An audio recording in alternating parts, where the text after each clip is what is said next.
Hola, mi nombre es Manuel Zamboni y este es un nuevo video de desarrollo de aplicaciones web con JavaScript y Node.js.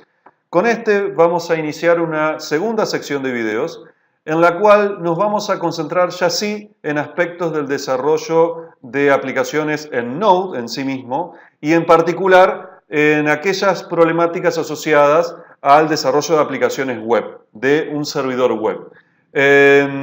Paralelamente vamos a introducir algunos conceptos de JavaScript que no introduje en la primera sección de videos y esto es intencional, fue intencional porque creo que si bien son aspectos generales del lenguaje que no son propios de la programación en Node.js en particular, son aspectos que van a ser mejor asimilados, creo yo, introduciéndolos ya en el contexto de alguna problemática concreta a resolver. Bien.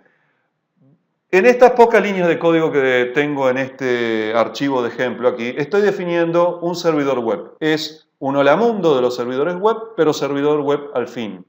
Hay una serie de conceptos que creo son fundamentales de entender para tener una noción real de qué es lo que estamos haciendo aquí. Y para tener esa noción tenemos que repasar o introducir o hacer referencia al menos a cuestiones del lenguaje JavaScript en sí mismo y de cómo nace el lenguaje JavaScript. Yo aquí, por ejemplo, estoy declarando una constante a la que arbitrariamente llamo HTTP y le estoy devolviendo el valor de una función require. Esta función require es una función que tenemos disponible en Node.js, está definida en todo módulo, es decir, en cualquier archivo de Node.js tenemos disponible esta función require.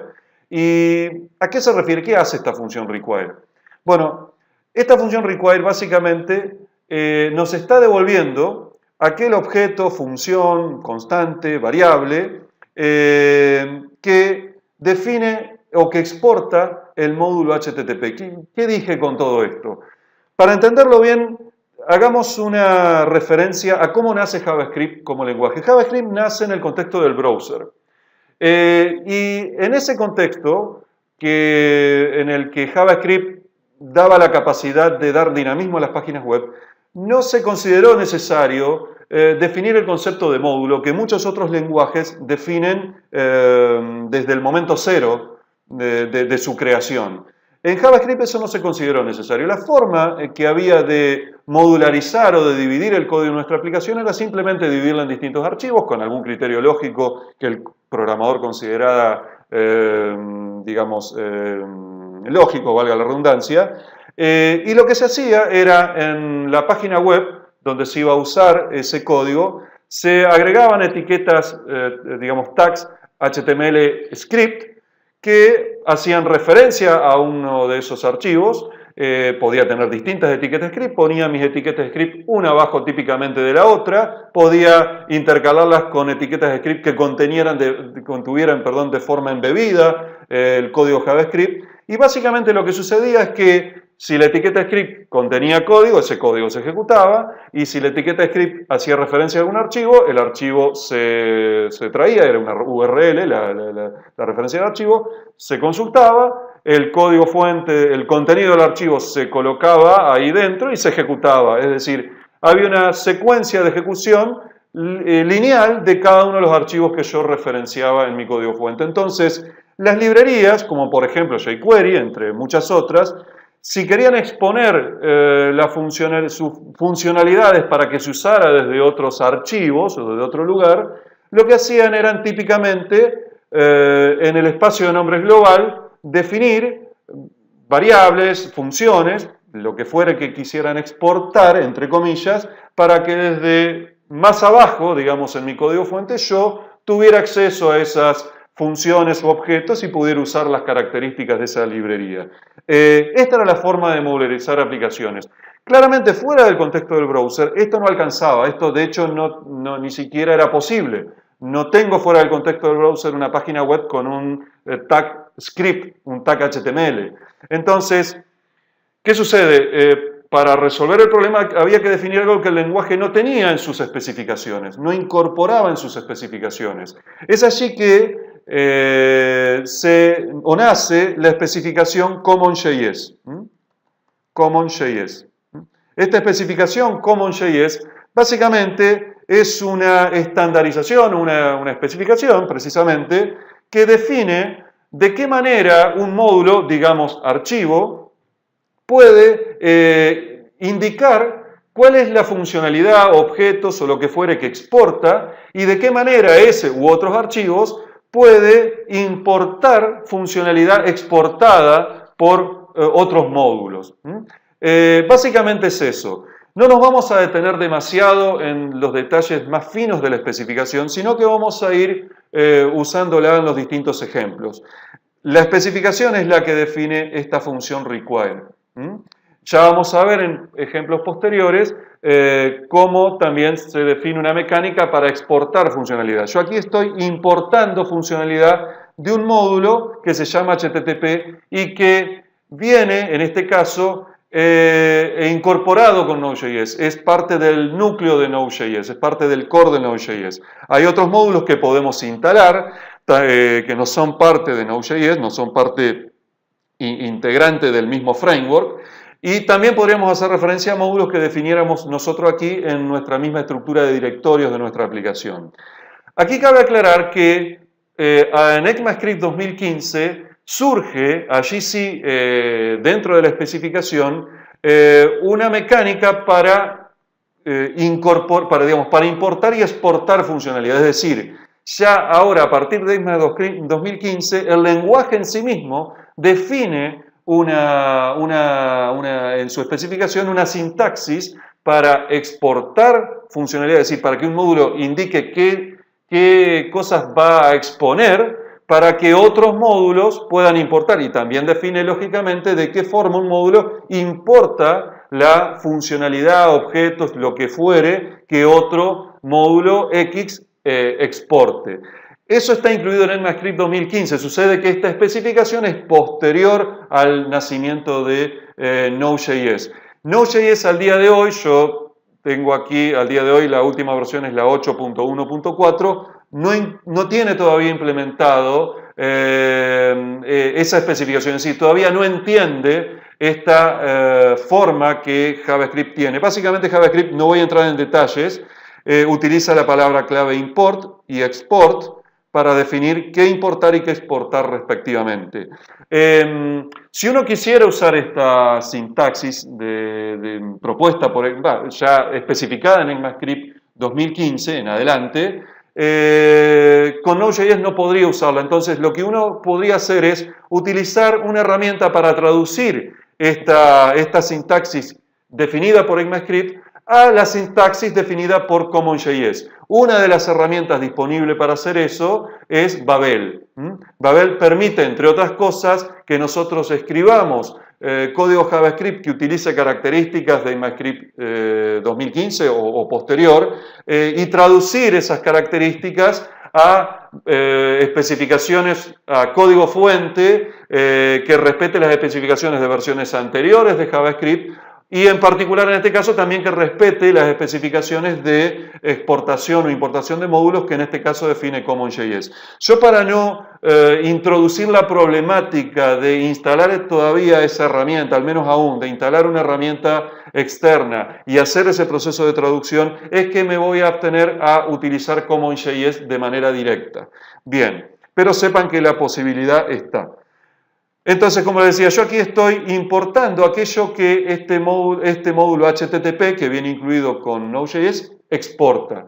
Hay muchos otros módulos que son parte del núcleo de Node.js que están disponibles para utilizarlos. HTTP es uno de ellos.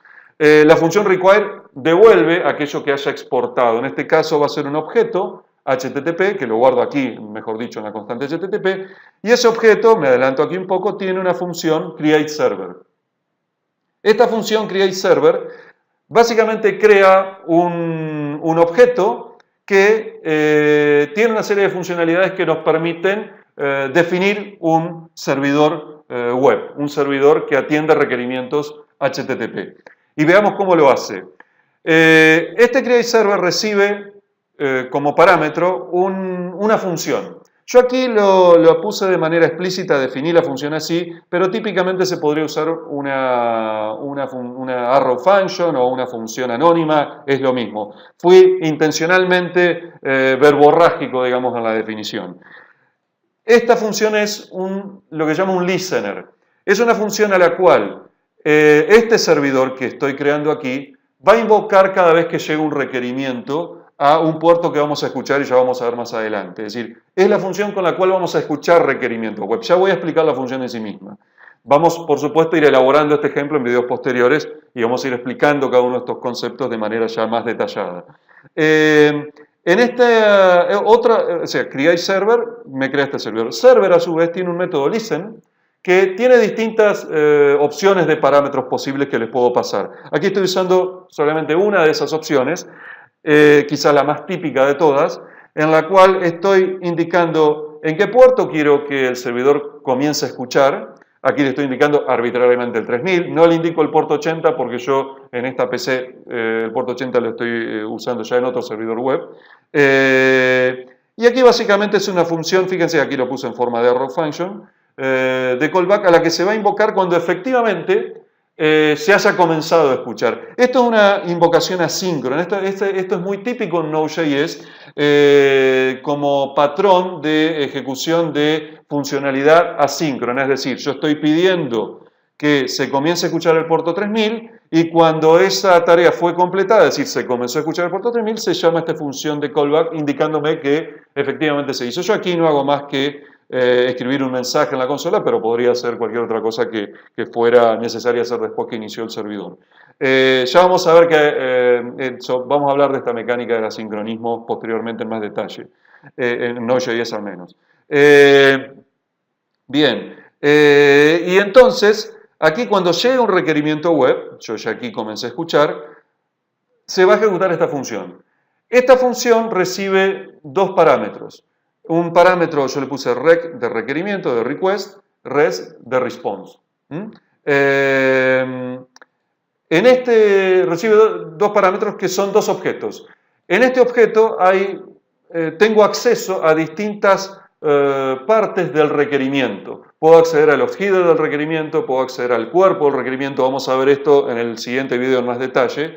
Y con esto tengo acceso a la respuesta, es decir, un objeto que me da la capacidad de definir o de escribir la respuesta que quiero enviar, la respuesta a ese requerimiento HTTP. Aquí estoy haciendo algo muy básico, que vamos a lograr luego, después más con más opciones, que es simplemente diciendo que termine la respuesta, es decir, ya este end va a terminar la respuesta. Vamos a ver que este es un método de un constructor o clase, como se le quiera llamar, string, que se llama en Node.js, que es muy omnipresente, así que lo vamos a describir en su momento. Pero básicamente lo que estoy haciendo aquí es escribiendo en el cuerpo de la respuesta este mensaje de aquí. Simplemente un hola mundo, y eso es todo lo que hace. Yo lo que voy a hacer aquí es ejecutar esta aplicación, Node Server, y fíjense que la aplicación, a diferencia de lo que vimos en los ejemplos anteriores, no terminó. Se ejecutó esto y fíjense que ahí está el cursor y no volvió el control a la consola porque la aplicación todavía se está ejecutando. ¿Esto por qué es? Porque esta clase server o este objeto servidor está escuchando ese puerto y está esperando entrada-salida. Está esperando entrada. Yo puedo pedir que deje de escuchar. En este caso no lo voy a hacer. Voy a simplemente cuando yo quiera parar el servidor a presionar control C. Pero está escuchando entrada salida. Tiene todavía registrado una función de callback que está esperando una entrada-salida que está ahí pendiente, digamos. Y en este caso es una entrada-salida que no va o una entrada, digamos, que no va a terminar nunca, que es básicamente lo que llegue al puerto 3000. Una aclaración que hago acá es que un parámetro extra que podría tener es el host para el cual yo quiero escuchar el puerto. En este caso, por defecto, esto lo comento acá, es el host 0000, en IPv6 es estos dos puntos, que básicamente con eso estoy indicando que quiero escuchar el puerto 3000 de todas las IP que pueda tener mi host, digamos, en este caso mi PC. Bien, entonces decía que esa entrada que se está escuchando, digamos, no es como un archivo que yo voy leyendo y en algún momento termina. Aquí esto es infinito, puedo estar esperando eternamente, entrada, digamos, y va a ir llegando, a medida que vaya llegando se va a ir ejecutando esta función listener. Pero el proceso en sí nunca va a terminar, salvo que yo explícitamente en algún punto diga, bueno, que termine, ya sea desde aquí, o yo forzándolo, como voy a hacer ahora, cancelando la ejecución del programa a nivel del sistema operativo, digamos. Bien, ya vamos a ver que yo me puedo enterar de eso y capturar aquí con una función, ejecutar código cuando se da la orden, por ejemplo, se aprieta Control C para cancelar el programa. También puedo hacer eso y lo veremos más adelante. Vamos a ejecutar esto, voy a utilizar Fiddler, pueden usar cualquier otra herramienta que ustedes quieran, CURL, la que fuere. Bien, yo aquí, por ejemplo, voy a hacer un requerimiento de HTTP a localhost 3000 y fíjense lo que va a suceder. Voy a ejecutar y aquí está la respuesta.